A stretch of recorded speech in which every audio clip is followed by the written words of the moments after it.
Aujourd'hui on se retrouve pour parler de CPU, on va regarder un petit peu ce qui est bien, ce qui est pas bien, qu'est-ce qu'on peut acheter, qu'est-ce qu'on peut pas acheter, en combien de temps on peut le rentabiliser. Allez, c'est parti!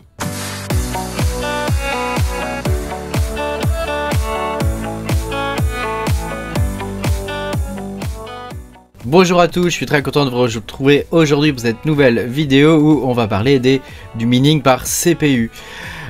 Pensez à mettre un petit pouce bleu et puis à vous abonner à la chaîne si vous n'êtes pas abonné. Je vous rappelle que vous pouvez me soutenir en cliquant sur le bouton rejoindre sous la vidéo, vous aurez mes vidéos en avance. Merci beaucoup à toutes les personnes qui me soutiennent. Alors on va pouvoir commencer la vidéo du jour, hein, c'est que je vous montre un petit peu le monde du minage CPU, comment ça se passe, hein, et que je vous explique un petit peu si c'est rentable, intéressant, etc. Un peu un topo d'ensemble, quoi, on va dire. Donc récemment il y a eu un coin qui s'appelle le Zephyr, hein, donc c'est un coin, j'ai fait une vidéo, alors elle n'est pas encore sortie dans l'espacement mais ça va pas tarder, où je vous explique comment le miner et quel est l'intérêt de ce projet là, hein. Donc là je vais pas rentrer dans le truc, mais comme vous pouvez voir son cours est quand même relativement intéressant, sachant que actuellement c'est un coin qui est tout à fait rentable, hein. Comme pas mal de coins CPU à vrai dire, hein. Voilà, alors donc il y a pas mal de choses à savoir en fait au niveau du minage par processeur. Hein, la première chose à savoir, c'est que l'overclocking se fait principalement dans le BIOS. Hein, et ce n'est pas de l'overclocking, c'est de l'undervolting. C'est-à-dire qu'on va diminuer le voltage. Alors j'ai fait une vidéo à ce sujet, je vous invite à aller la voir, hein, où j'explique comment dans le BIOS on peut bloquer à 1 volt, par exemple la consommation, hein, du processeur, hein, sachant qu'à chaque fois qu'on augmente même de 0,05, hein, c'est exponentiel la consommation, hein. Voilà, et puis donc l'idée c'est de savoir un petit peu quel processeur on pourrait prendre pour miner, parce qu'actuellement le mining CPU, donc par processeur, elle vend en poupe, hein. Donc, alors il y a plusieurs sites, hein, si vous voulez vous lancer dans le mining CPU, il y a plusieurs sites, hein, qui existent pour choisir un petit peu les composants. Donc je vais vous montrer, bon ça reste des sites d'informatique, hein, et je vais vous montrer moi pour les processeurs grand public, hein. Je vais pas vous montrer pour les EPYC ou les Xeon, hein. Même s'ils peuvent avoir de très bons résultats, hein.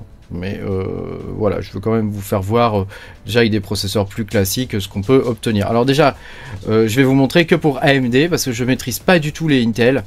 J'ai l'habitude de prendre des AMD qui ont beaucoup de cache, hein, et qui sont très performants aussi. Alors, donc j'ai pas de Intel en fait, hein, mais mes Intel ils sont tous très vieux et vraiment pourris quoi.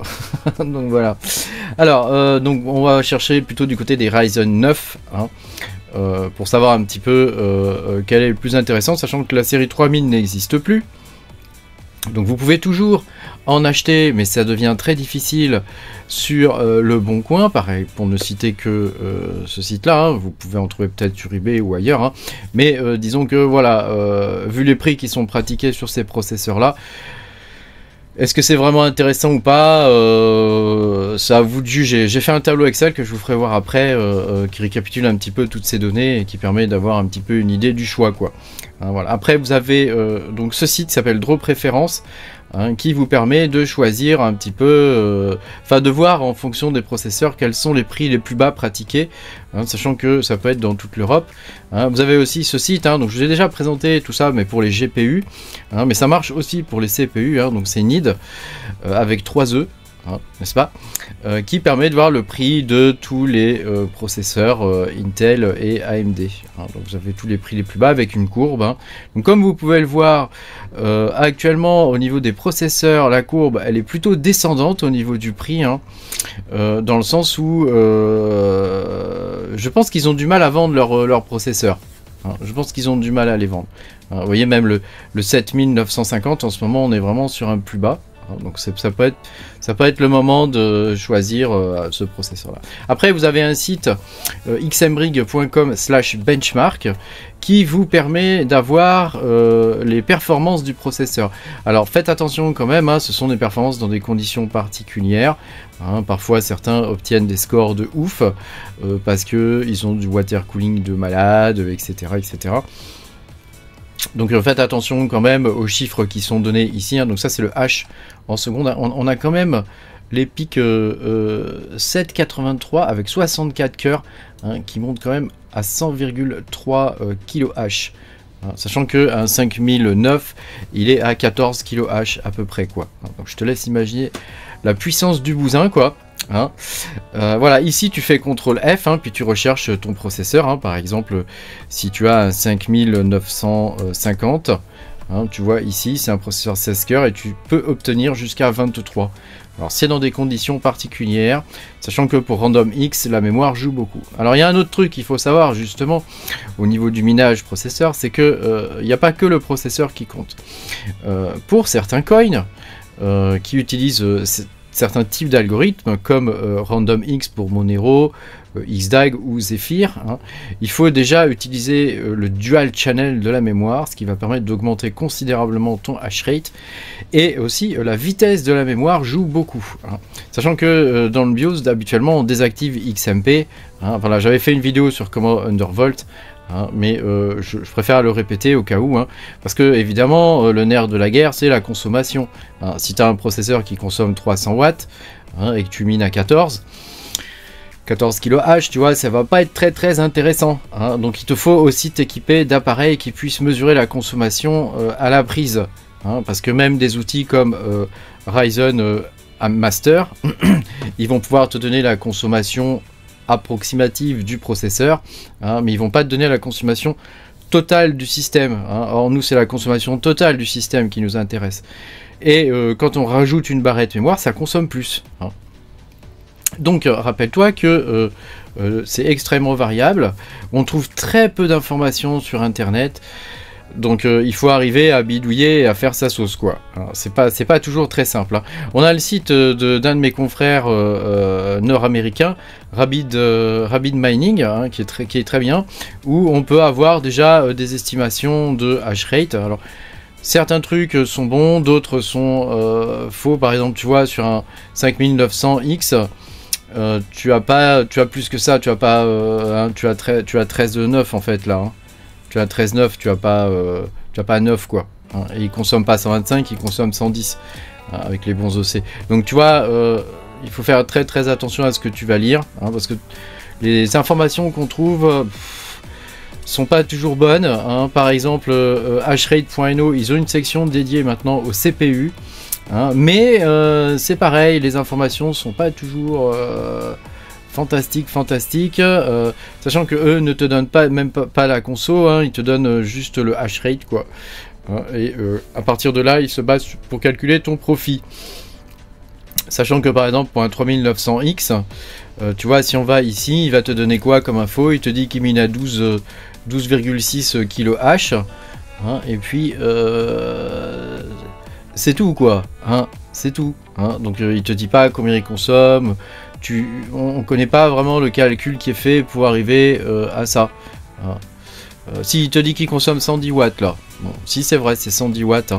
110 watts.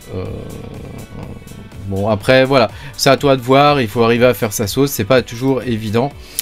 Mais voilà, avec ça, disons qu'on peut arriver à toucher un peu du doigt ce qui peut être bien en mining CPU comme processeur, quoi.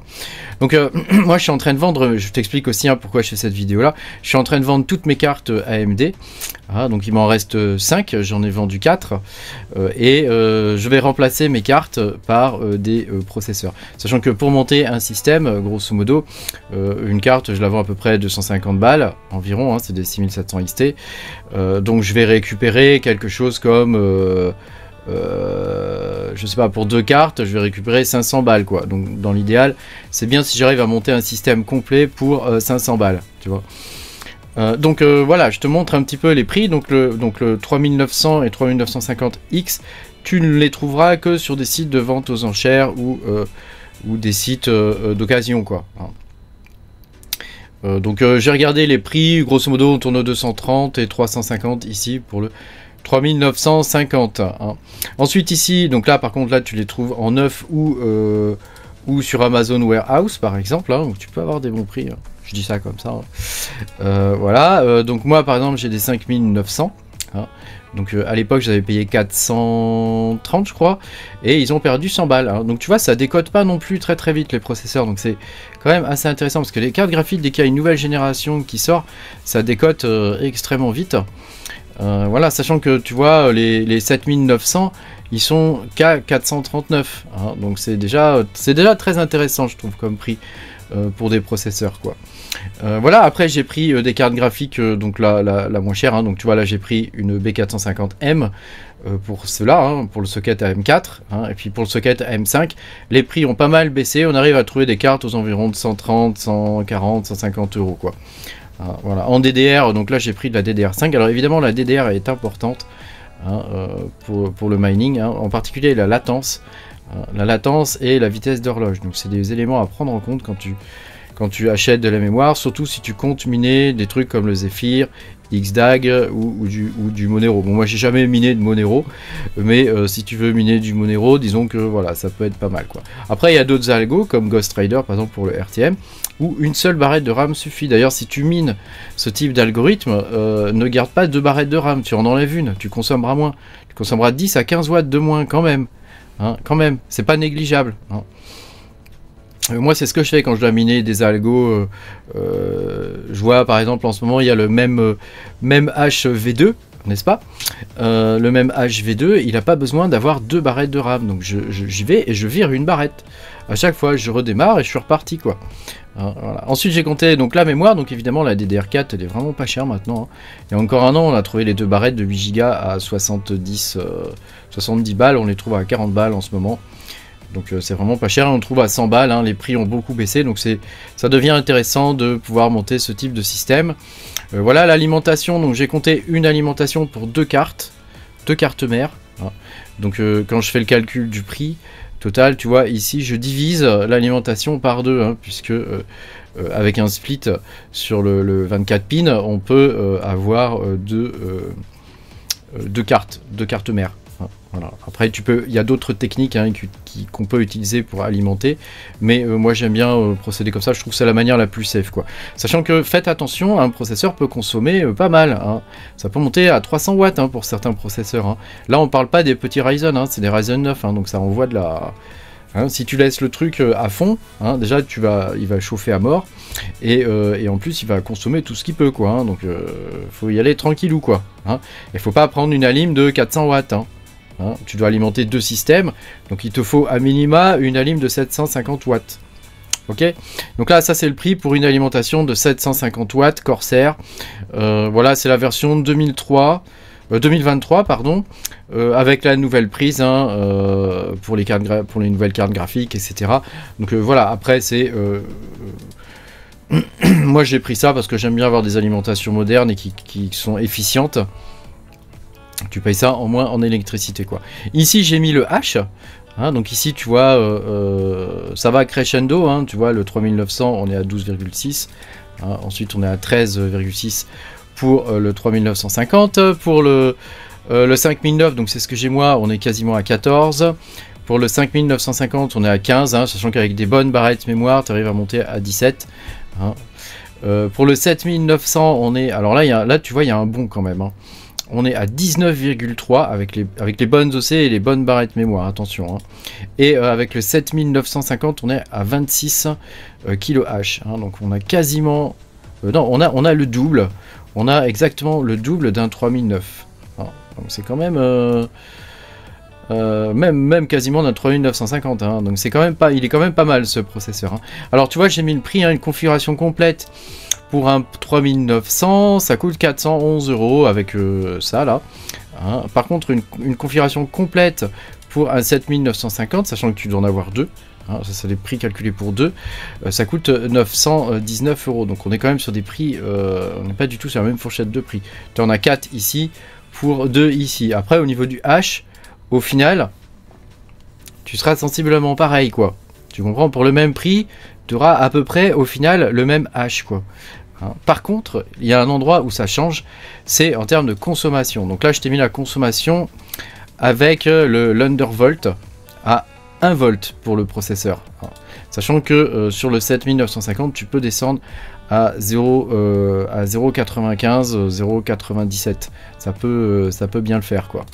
Hein. Et là, tu vois tout de suite le gap. Ici, tu as 131 watts de consommation ici, contre par exemple pour le 5009 110 watts. Sauf que là, tu as 13 900 de hash, là tu as 26K de hash quoi.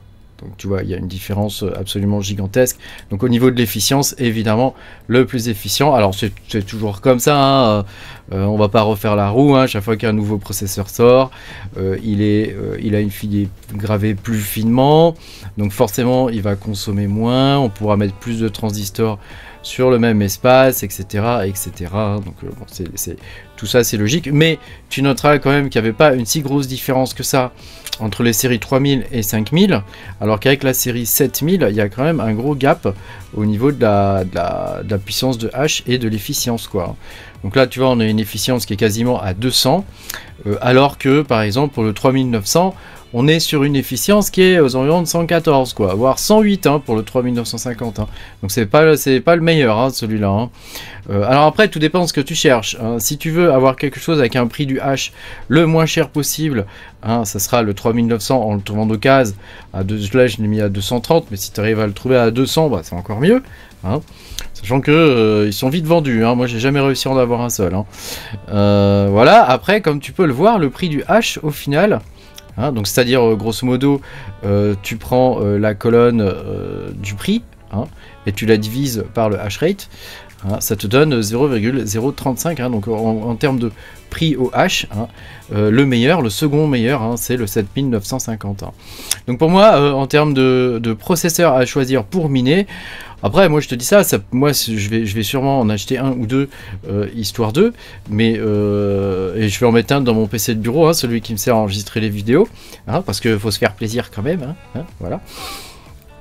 Hein, mais pour moi le meilleur processeur, y compris en termes d'efficience et de prix au final, c'est le 7950, parce que si tu regardes bien ici, tu auras le double de machine, déjà c'est le double de chienlit, hein, quand même dire ce qui est, hein. Plus t'en as, plus c'est chiant à gérer, hein. Et donc en fait quasiment pour le même prix t'en as moins de machines à gérer, mais elles vont miner quasiment autant, hein. Donc voire plus, hein, parce que là on est à 25 200 là, hein, alors que là tu es aux environs de 26 000, hein. Donc voilà, bah écoute, je voulais te partager ça, j'espère que c'est quelque chose qui pourra t'aider à faire ton choix au niveau du mining CPU, hein, sachant que tu vois avec le Zephyr, il y en a qui ont pu le miner dès le départ, donc moi je suis pas rentré dedans dès le départ, j'avais pas compris l'intérêt qu'il y avait dans ce projet là. En fait c'est un projet qui est très intéressant, puisqu'il amène la partie stablecoin et la partie vie privée, hein, il fait un mix des deux, hein. En plus le wallet est plutôt bien fait, enfin vraiment un bon choix au niveau de ce projet là. Donc tu vois, il y en a qui ont pu rentabiliser leur processeur quasiment en un mois hein, avec ça, hein. Donc comme d'habitude le minage c'est une question d'opportunité, hein. Inutile de miner des coins à la con quand ça rapporte rien quoi. Tu laisses tes trucs éteints, t'attends qu'il y ait un bon coin, mais par contre faut être là au moment où il y a le bon coin qui sort, paf tu te jettes dedans, tu le mines à mort. Hein, même quelques jours des fois ça suffit, hein. Tu le mines à mort et parfois c'est suffisant à rentabiliser tes trucs, hein. Voilà, merci beaucoup d'avoir regardé cette vidéo, pense à mettre un petit pouce bleu et puis à t'abonner à la chaîne si tu n'es pas abonné. Et puis moi je te dis à bientôt pour de nouvelles aventures. Salut!